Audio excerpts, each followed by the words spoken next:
بسم الله الرحمن الرحیم. نن د پښتو یو داسې شاعر در پیژنم چې د دغه له نامه سره تر 2005 کاله پورې د پښتو تذکرې یا محققین یو خال خو پرېږده نااشنا و. په 2005 کې د پښتو دیوان چاپیږي، هغه هم له کابل څخه. نواب محبت خان نومیږي، د پښتنو نوابانو څخه و، د رویلکند باچاان ول. پلار یې حافظ رحمت خان بړیڅی، د پښتنو د تاریخ ډېر لوی شخصیت. د خپل پلار له مرګه پس یعنی د حافظ رحمت خان بړیڅی چې د انګریزانو او د شجاع الدوله په لاس باندې د باچاهي ختم سوه، دا د 1188 کال و. په دغه کال باندې نواب محبت خان بړیڅی 24 کلن یاد سوی دی چې د پلار مړه کیږي. نو دا نوابان ول کمال خبره دا ده چې د دغو په خپله لایبرري وه. میجر راورټي لیکلي دي چې د دوی لایبرري انګریزانو یا نورو فوجي افسرانو سزله تیاره یې وه. زه ورورسېدم، خوندي مې که 80 صندوقه کتابونه چې هغه کې زیاتر د پښتو دي، دا اوس په برطانیه کې پراته دي. نو دا میجر راورټي خوندي کړي وو په دغه باندې. دا به تاسو نه هېروئ. د دوی د کتابخانو هغه آثار چې دي دا وخت په بریټیش میوزیم کې یا د برطانیې په نورو کتابتونونو کې خوندي دي. انګریزانو د هغو کیټلاګونه چاپ کړي دي. بلوم هارټس دی، فهرست هم چاپ کړی دی، پروفیسر مکینزي چاپ کړی دی چې د پښتو کتابونه چیرې پراته دي په برطانیه کې. بهرحال دا خبره پر بله خواځي. زموږ داسې لنډ تعارف دی. نواب محبت خان بړیڅی د پښتو داسې شاعر دی چې د پښتو له شعرونو سره خلک نه دي ولد. سړی چې دی دا په خپل دور کې د خپل پلار له جوره ښه تعلیم کړی دی، ښه زده کړه یې کړې ده. د توري د الفاظ یا انتخاب چې دی ترکیبونه چې په اردو کې تاسو وګورئ لا د پښتو په چاپ دیوان کې وګورئ، نو دا سړی ډېر حیرانوي. دا عالم سړی دی، پوره سړی دی. نو آثار هم ډېر لیکلي دي، تربیت یې ښه سوی دی. زلمی صاحب لیکي چې د یو نواب زوی به نو خامخا په خپلې سیمه کې چې د رویلکند باچاهان دي، نو دا به خامخا ښه روزنه لري، ښه استادان به ورته مقرر سوي، ښه ټیچران به ټیوشن له ورځي. نو هغه سړی په خپله برابرېږي. بیا انجام دا دی چې دا سړي کتابونه لیکلي دي او په ډېر علمي تول پوره سړی دی. داسې کار یې کړی دی چې خوند یې پکړی دی. د پښتو دیوان چاپ سوی دی. ما در وښو تر 2005 کاله مخه زلمی صاحب لیکي چې ډېرې نسخې کې ګس د پښتو د شاعري ذکر نسته. یو سړی څه کوي؟ قاسم علي خان اپریدي یاد کړی دی په خپل دور کې، که نواب محبت خان، که کریم خان او که بل و کاظم خان معروف شیدا. دا د قاسم اپریدي شعر دی. نو هغه په 1261 قمري کې مړو. هغه د شاعر په توګه د پښتنو په شاعرانو کې یاد کړی دی. د هغې زمانې شاعر دی هغه. نو دا رنګه د تذکره نګارانو ذکر د پښتو شاعر په توګه نه دی راوړی. د فارسي تذکرې د په شعرونو ډکې دي، د اردو ډکې دي. ما در ټولګسې مثنوي ډېره مشهوره ده. او د مطالبو له لارې یا له لحاظه، د مطلب له لحاظه، د معنا له لحاظه د نواب محبت خان په شاعري کې د مرزا خان انصاري نوم راغلی دی، د خوشحال بابا نوم راغلی دی، د رحمان بابا نوم راغلی دی.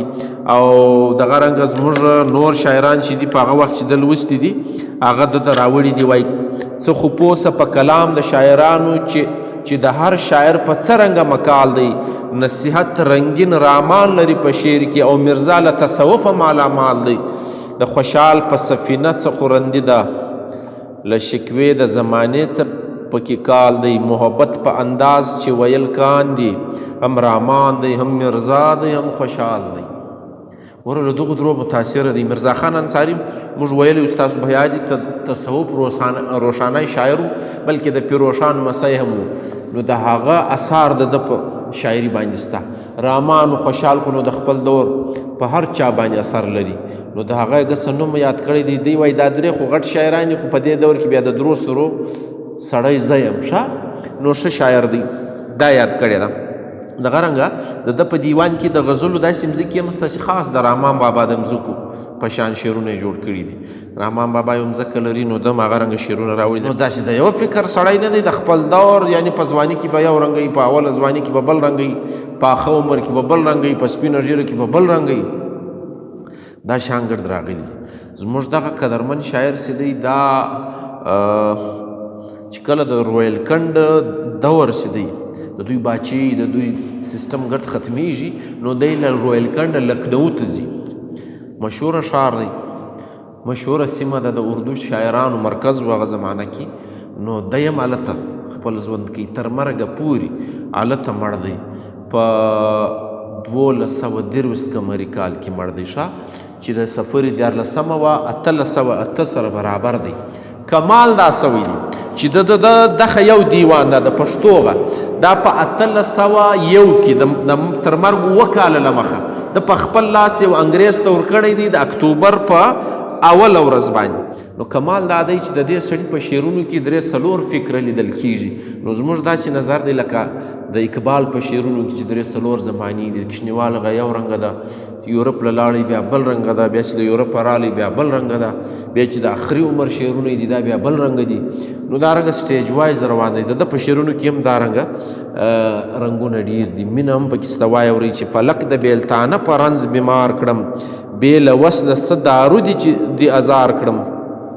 چې وخت د بیلتانه په رنځ بیمار کړم، قسمت کې مې جدایي ولیکل سو، پریشانۍ راته جوړې سوې زیات. نو څه خبرې کو چې د وصل دارو به څه وي یا ملاقات به څنګه سره کو، دا مې ازاروي هسې پرېږده چې خبرې د دلدار نه کړم ناصحه، ناقرار زړه په څه رنګه قرار کړم.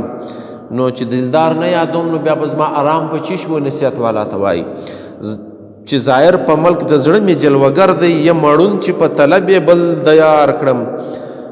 در په در خاورې په سر سوم درېغه درېغه، مینې ستا په هسې شان خراب خوار کم. او در په دره وروره خوا روان یم، اشکان یې نو په څه کې دي چې ولاړئ پر هغه ولاړئ. مال متا منصب مې واړه ستا قربان کړل، ځان باقي دی هغه هم به تر تا جار کم. مال و متا خو لاړه، عزت ولاړې، پیسې ولاړې، اوس مې دا یو وجود پاته دی، دا سر به هم پر تا باندې قربان کړم. دغه ته وایي ډېره مینه چې د مخ لکه ګلزار رایاد سي زاړم، بې له تا هر کله سیر چې د گلزار کړم. چې گلزار له ووځم په باغو کې کړ ګرځم چې تر آیات سي بیا مې طبیعت نه برابر. کاشکې هغه سړی را سره وای پر ما چې ډېر ګران دی. لکه ونه د چراغو که څوک جوړه، داغ د عشق دی سر تر پښو باغ و بهار کړم.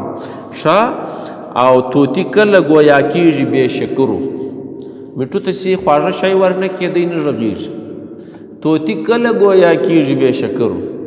که تاسو میټو نه دی ساتلی، موږ خو نو میټو ورته وایو، نو میټو کاکو خوږ شی غواړي بیا غږېږي. که د ترک شی ورکړي دونې به خوابه دی دا لوی لوی نارې وي.